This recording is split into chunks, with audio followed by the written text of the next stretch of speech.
X vagarosos, nós hoje visitamos aqui, já terminamos a visita do cemitério dos ingleses, uma coisa muito linda que vocês vão ver aí nos outros vídeos que fizemos aqui na Ladeira da Barra.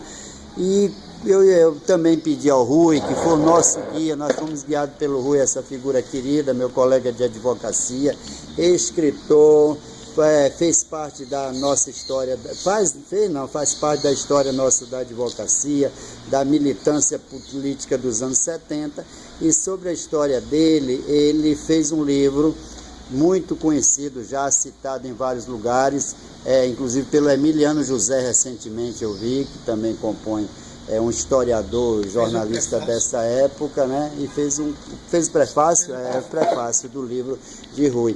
E aí eu digo, Rui, leve seu livro, porque eu gosto de espalhar também, tanto assim que o nosso site é bikebookblogspot.com.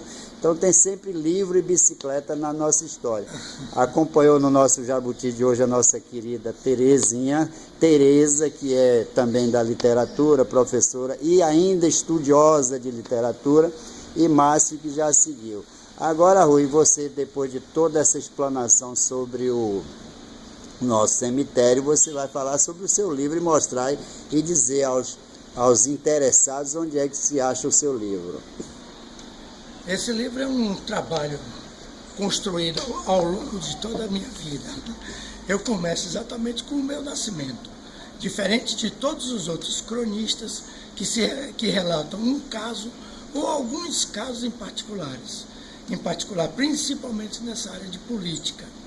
Então eu fiz o contrário, eu comecei do começo e estou deixando aí um espaço para que depois eu escreva um segundo livro, ou quem sabe um terceiro, porque eu sou um biógrafo de mim mesmo.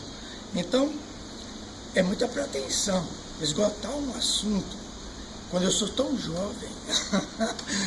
Eu espero que eu tenha essa condição e não só renove esse como outros livros também, para que a gente possa mostrar o que foi não só a minha vida como advogado e a minha vida como militante político. Nessa militância eu estive preso, fui condenado a 2 anos de prisão. Essa prisão foi mantida pelos tribunais superiores e eu dei muita sorte de sair, porque era uma época conturbada, realmente em plena era Médici, e estou vivo para contar a história. Então isso para mim já é uma grande coisa na minha vida. Não só sua, como das pessoas interessadas na história, né, Rui? Eu gosto de interromper pela minha inexperiência, vamos dizer assim, como profissional da imprensa, né? Eu sou formado em jornalismo, mas a minha militância mesmo é da advocacia. O jornalismo eu faço paralelo, como se diz. E aí eu lhe interrompi para lhe fazer também uma pergunta. Fazer um comentário. Hoje, com as redes sociais, então está muito mais fácil cada um fazer a sua biografia. Mas quando você faz isso em forma de livro, não somente, e principalmente o livro impresso, não somente fica mais fácil, né, pelo menos para mim e para muita gente, o manuseio, o pegar, né, o cheirar, né, Tereza, você que é da área de literatura, e agora você vai mostrar o livro. Você terminou na nossa conversa sem mostrar o livro. O livro é Quem Samba Fica, tem um prefácio do professor, jornalista, vários livros, trabalhos literários publicados, principalmente sobre os tempos da Revolução de 64, do golpe militar de 64, e o Rui Patterson conta aí a parte da sua história, que envolve também outras histórias. E aí, sobre o seu comentário, Rui, é o seguinte: a história não para, né? É verdade. A história não para. As pessoas muitas vezes deixam de escrever sua própria história porque quer fazer a sua história como se a história dele fosse a história de Napoleão, a história de César. O único, né? Não, aí César teve sua história, mas cada um tem a sua história e deve ser contada. Se não for contada para ninguém, é contada para ele próprio. Eu, por exemplo, não tenho interesses, pelo menos até agora, em, vamos dizer assim, escrever a minha biografia. eu brinco com minhas filhas que também gostam de literatura, é o seguinte, todo dia eu escrevo um pedacinho hoje, que é o pedacinho que a gente põe lá nas nossas redes sociais.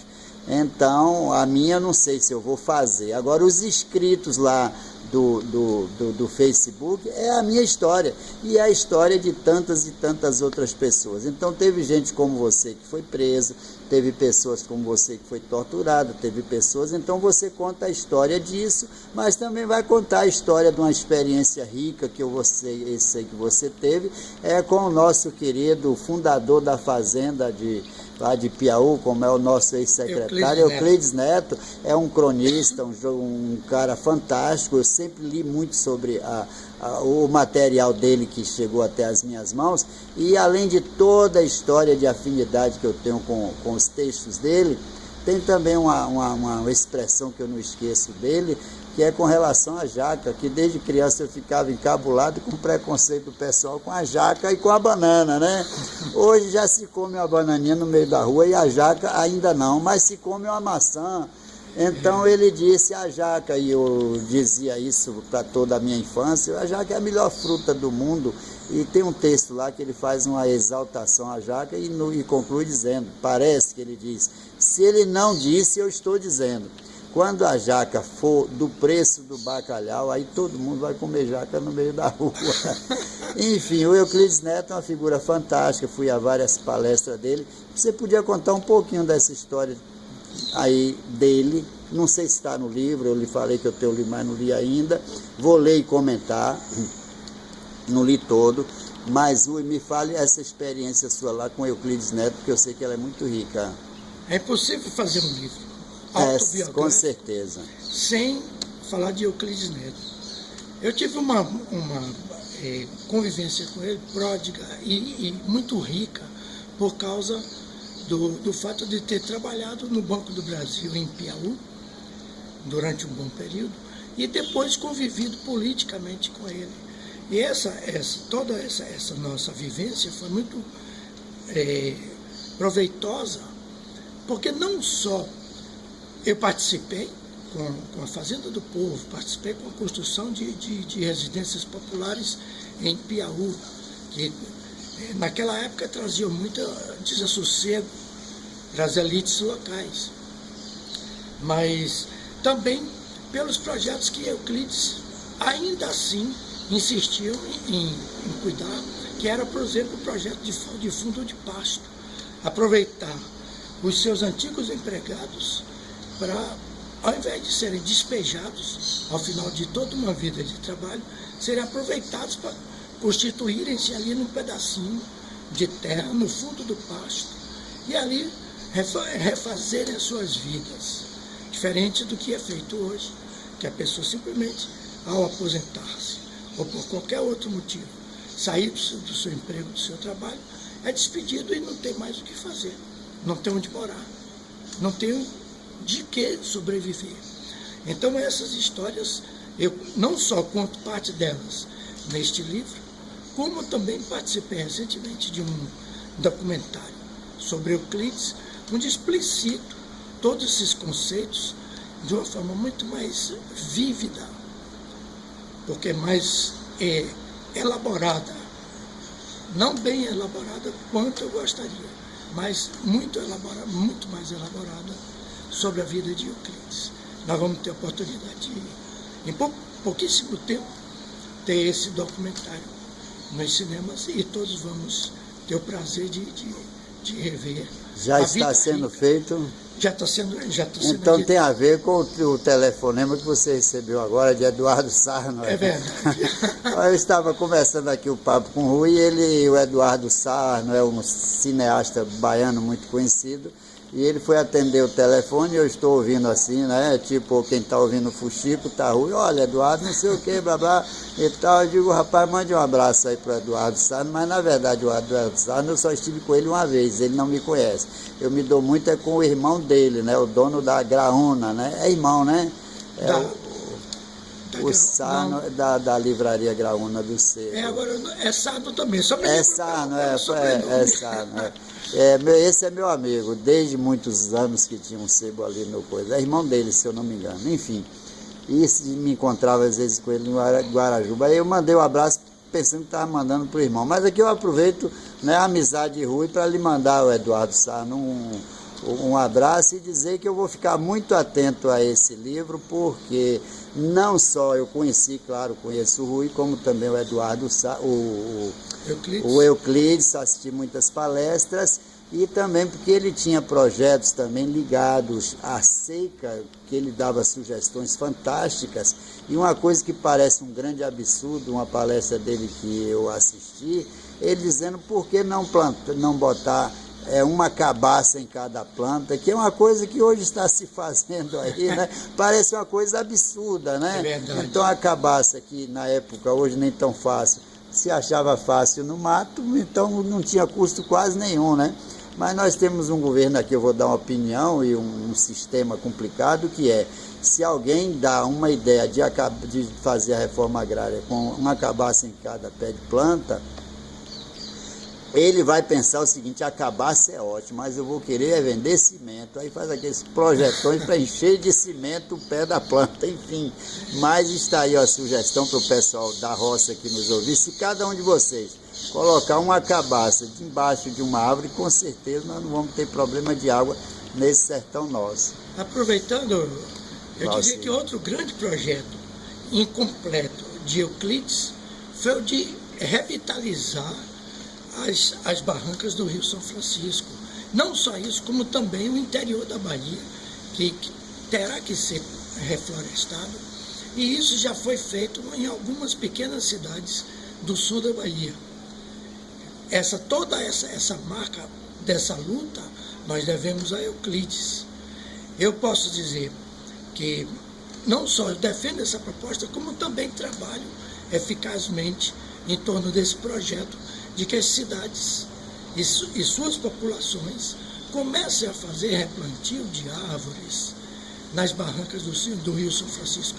Senão, nosso Rio São Francisco com certeza vai morrer, claro. Os Os grandes rios nossos hoje, grandes não de tamanho, né, mas muito conhecido, como, por exemplo, Vale do Jiquiriçá, hoje que eu conheço muito bem, é um esgoto, né? É um esgoto. Exatamente. Eu estive em Barreiras, rios enormes como o Rio dos Cachorros, que eu conheci. Hoje é uma estrada. Hoje é uma estrada. É verdade. Tetê, me diz alguma coisa aí sobre o passeio, sobre a visita. Tetê é da literatura, mas é do escrito. Ela não é da fala, não. É bom por isso que a gente fala e depois você escreve pra gente. Enfim. Eu vou ler o livro. Sua manifestação sobre o livro será muito interessante, eu adoraria. Vou ler. Não é um livro... É fácil de ler e agradável de ler. Mas eu diria que é muito pessoal, né? Uma autobiografia tem que ser uma coisa muito pessoal. Mas, de qualquer modo, tem coisas que você se sente no meio de toda aquela convulsão que era o país durante as décadas de 60 e 70. E quem lê sabe que tudo se junta, né, patrão? Nós já falamos aqui de jaca, de cinema, de banana. Cada olhar esclarece de uma maneira diferente. Não né? tem? É uma outra leitura do entorno. Exato. Luizão, muito obrigado, feliz por tudo, inclusive por você ter trazido o livro para mostrar ao pessoal, porque a gente é da literatura. Aqui a nossa querida, também professora de literatura que viria hoje, a Adriana Luiz, não veio, mas olha, Adriana, vou levar o seu, viu? Você vai ganhar um de presente aqui, é o Jabuti que você não veio. Ó, pessoal que fica com ciúme aí, porque às vezes eu dou para uma pessoa, não dou para outra, mas eu tenho muito livro para doar, viu? Agora, eu não gosto mais de deixar assim na portaria do prédio, porque tem umas pessoas que dizem, deixa aí na portaria do prédio. Aí eu deixo, o pessoal não vai buscar e fica o porteiro toda hora reclamando. Você não vai tirar o livro daqui não e tal, porque está me incomodando, enfim. Eu agora rio, e sabe como é que eu faço? Eu pego, saio ali pelas farmácias junto da minha casa, pergunto quem é que gosta de ler aí, quem não gosta que não vai jogar no lixo também vale. Enfim.